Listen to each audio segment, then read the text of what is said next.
माघ महीने की शिवरात्रि भी और माघ महीने की प्रदोष भी, और माघ महीने का प्रदोष के दिन सोमवार भी 27 तारीख को पड़ रहा है, प्रदोष भी 27 तारीख को पड़ रही है, और महीने की शिवरात्रि भी 27 तारीख को पड़ रही है। तीनों का समागम, तीन संजोग, सोमवार 27 तारीख का ही प्रदोष और 27 तारीख को ही महीने की मासिक शिवरात्रि, तीनों का संजोग बन गया। हमने आशीष से कहा दुनिया के लोग कुंभ में त्रिवेणी के घाट पर जा रहे हैं, पर मेरे भोले बाबा ने यहाँ त्रिवेणी इकट्ठी कर कर रख दी है। मेरे एक निवेदन सभी श्रोता बहन भाइयों से, कथा आस्था चैनल पर जो सुन रहे हैं, फेसबुक यूट्यूब पर जो सुन रहे हैं, और पंडाल में बैठकर जो सुन रहे हैं, जिस दिन दिल से हारो ना,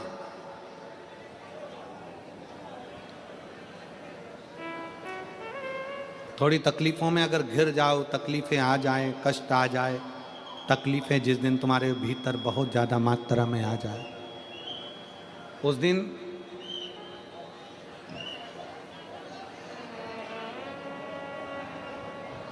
तीन बेलपत्र, एक बेलपत्र में पीला चंदन, बीच वाली पत्ती। जिस दिन तुम्हें लगे कि मैं बहुत दुखी चल रही हूं और मेरा काम हो ही नहीं रहा, बहुत तकलीफ की जिंदगी चल रही है, कोई हाथ पकड़ने वाला नहीं है, कोई संभालने वाला नहीं है, और बहुत तकलीफ हो रही है, बहुत तकलीफ। उस समय पर एक बेलपत्री के बीच वाली पत्ती पर पीला चंदन, दूसरी पत्ती पर लाल चंदन, और तीसरी पत्ती पर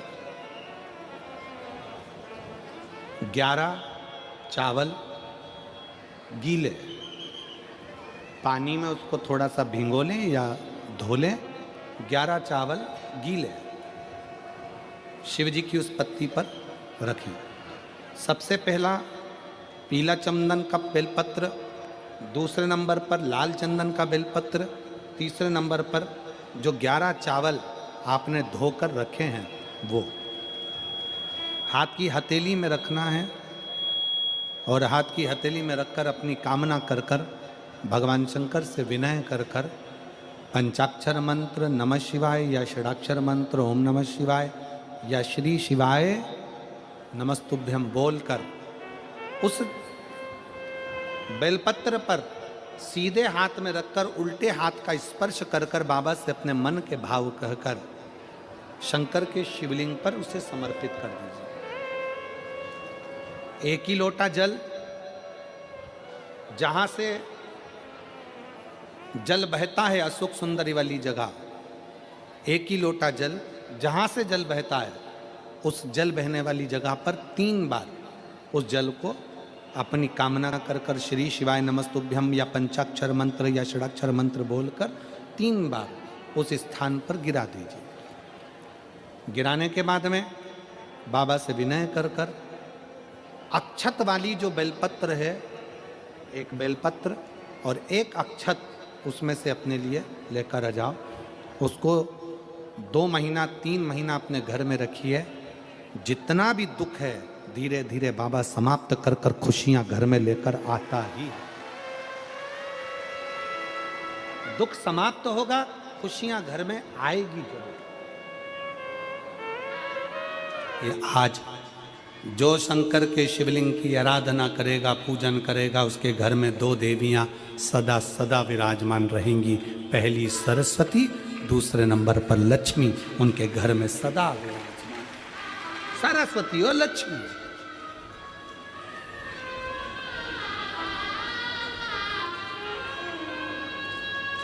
एक देवी का फूल होता है, शायद मुझे उम्मीद है कि आप सब जानते होंगे। एक देवी का फूल होता है जिसको जायसोन या गूलर का फूल भी कहते हैं, घंटी वाला फूल भी कहते हैं, लाल कलर का होता है। काय का बोलते हैं इधर? गुड़ल, गुड़र का फूल, जायसवान का फूल लाल कलर का होता है, जिसमें घंटी निकली रहती है एक छोटी सी, उसमें पीले पीले पीले पीले दाने रहते हैं।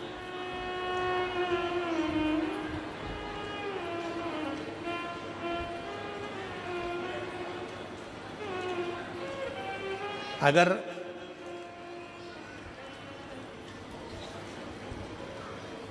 मान लो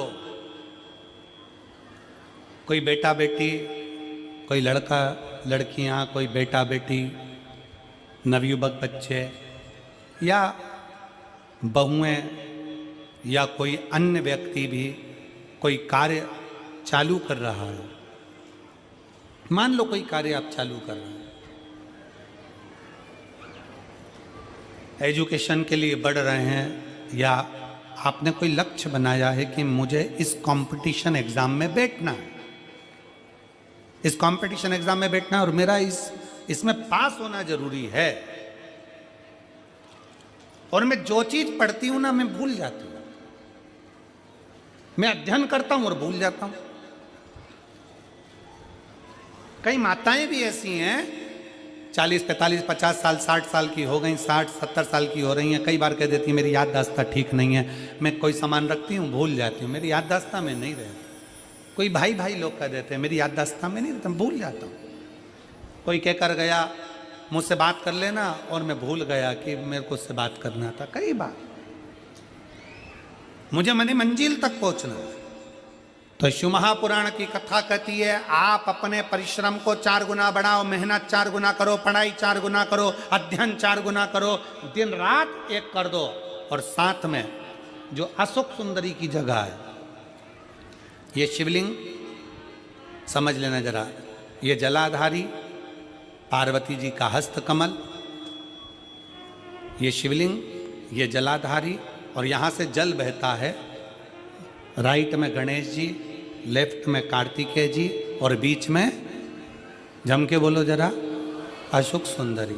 ये बीच की जगह जो घंटी वाला फूल होता है, जिसको आप लोग जायसवान बोलें कि आपके क्षेत्र में गुलर बोलें, देवी जी को चढ़ता है। देवी जी का अति प्रिय पुष्प है, माता रानी का वो लाल पुष्प अति प्रिय। उसी पुष्प को ये बेलपत्र की जो डंडी होती है, बेलपत्र की जो डंडी का भाग होता है, उस घंटी का भाग उसी डंडी की ओर होना चाहिए।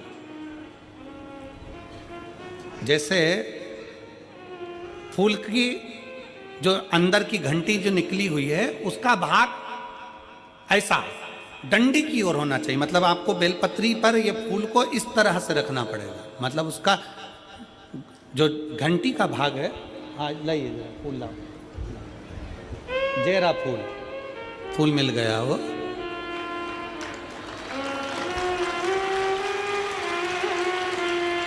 फूल मिल गया। भारत में फूल जल्दी मिल भी जाता है, मिल गया। अब ये फूल और इस फूल की जो घंटी का भाग है वो इस डंडी की ओर हो, मारा डंडी के साइड।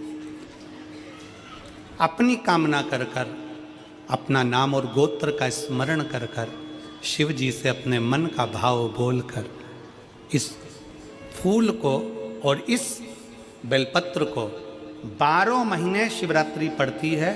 किसी भी शिवरात्रि पर अशोक सुंदरी वाली जगह पर, शंकर के शिवलिंग की ओर जो अशोक सुंदरी की जगह है, वहाँ पर डंडी और घंटी का मुख शिवलिंग की ओर होते हुए उस बेलपत्र को समर्पित करो।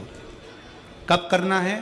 पहले 1 लोटा जल समर्पित कर कर, फिर ये बेलपत्र अपनी कामना कर कर, बाबा से विनय कर कर, बाबा मेरा ये कंपटीशन एग्ज़ाम है, मैं पढ़ूंगी, 4 गुना मेहनत करो, अध्ययन करो, अच्छी पढ़ाई करो, दिल से पढ़ो, रात दिन एक कर दो, और 1 घंटी का पुष्प, 1 बेलपत्र, जब तक तुम्हारा एग्ज़ाम ना आए, 4 महीना, 5 महीना, 3 महीना, प्रत्येक शिवरात्रि, हर महीने शिवरात्रि आती है, प्रत्येक शिवरात्रि पर समर्पित करो।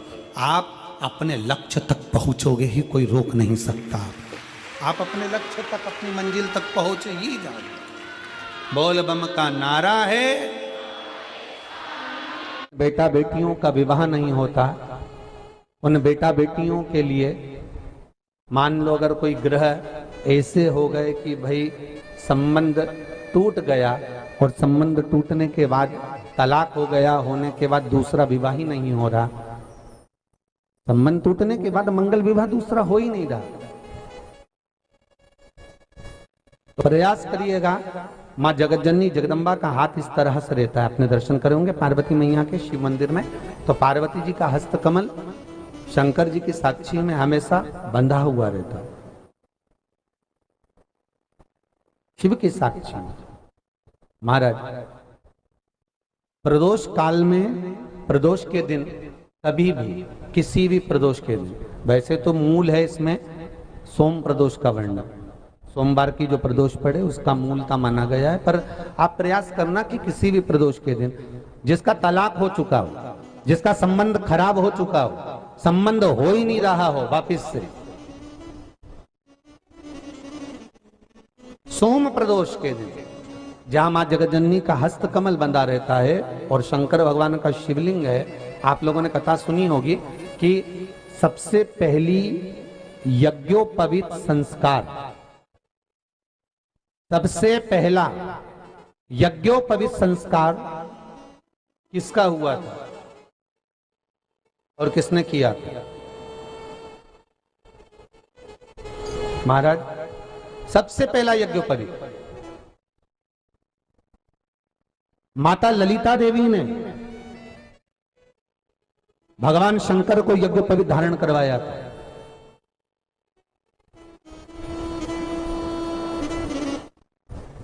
मां ललिता देवी ने सूत्र बनाकर अपने हस्त कमल से भगवान शंकर के सम्मुख में बिठाकर भोलेनाथ जी के हस्त कमल से स्वतः सूत्र बनाया था। भगवान शंकर प्रसन्न हो गए थे, बहुत प्रसन्न भोलेनाथ जी, इसलिए शंकर भगवान ने ललिता देवी को 2 वर दिए थे, एक किसी का अश्रु नहीं देखूंगा, दूसरा जो यज्ञोपवीत समित समर्पित करेगा, यज्ञोपवीत का भाव जो मुझे देगा उसके जीवन में बाधाओं को हर लूंगा। इसलिए आज भी हिंदू धर्म में देवताओं को जो यज्ञोपवीत चढ़ाया जाता है वो उलझा हुआ नहीं होना चाहिए। देवताओं को जो यज्ञोपवीत चढ़ता है उसको सुलझा कर चढ़ाया जाता है, समर्पित करेगा। अब कई विद्वान ब्राह्मण ऐसा कैसे यज्ञोपवीत में हल्दी लगाकर छोड़वा देते हैं, परंतु वो उलझा हुआ रहता है, वो सुलझा हुआ अगर चढ़ाएगा तो जो जजमान पूजन कर रहा है, जो जजमान पूजन में लगा हुआ है, उसको पूर्ण फल की अनुभूति हो, पूर्ण फल का प्राप्ति हो और ब्राह्मण भी बंधन से मुक्त हो। ललिता देवी चाहिए। तो हमारे यहाँ सोमवार का जो प्रदोष हो, उस प्रदोष के दिन जिसका मंगल विवाह नहीं हो रहा है, सारी तकलीफें झेल रहे हो, बहुत कष्टप्रद हो, तो माँ का जो हस्त कमल है, उस हस्त कमल से लेकर शंकर भगवान के शिवलिंग तक एक कच्चे सूत की धार बनाई जाती है। महाराज 6 धार कच्चे सूत की बनाई जाती है। यहाँ शंकर भगवान का शिवलिंग है, यहाँ माता का हस्तकमल है, हस्तकमल से चालू होकर शिवलिंग, शिवलिंग से चालू होकर हस्तकमल, ऐसी 6 धार बनाई जाती है माता। और धार बनाकर उस धार पर माखन का लेपन किया जाता है भगवान शिव को। जैसा ललिता माता ने भगवान शंकर से वर प्राप्त करा था, उसी तरह फिर उस लेपन को लगाने के बाद उसको उतारकर उसी को लपेटकर शंकर भगवान पर उसको चढ़ा दिया जाता है, मात्र अपनी मंगल विवाह की कामना कर कर। अगर कोई कुंवारी अवस्था में कर रहा है तो उसमें हल्दी लगाए, और अगर कोई शादी होने के बाद, संबंध टूटने के बाद दूसरी शादी के लिए कर रहा है तो उसमें हल्दी ना लगाए, बस इतना अंतर रहता है।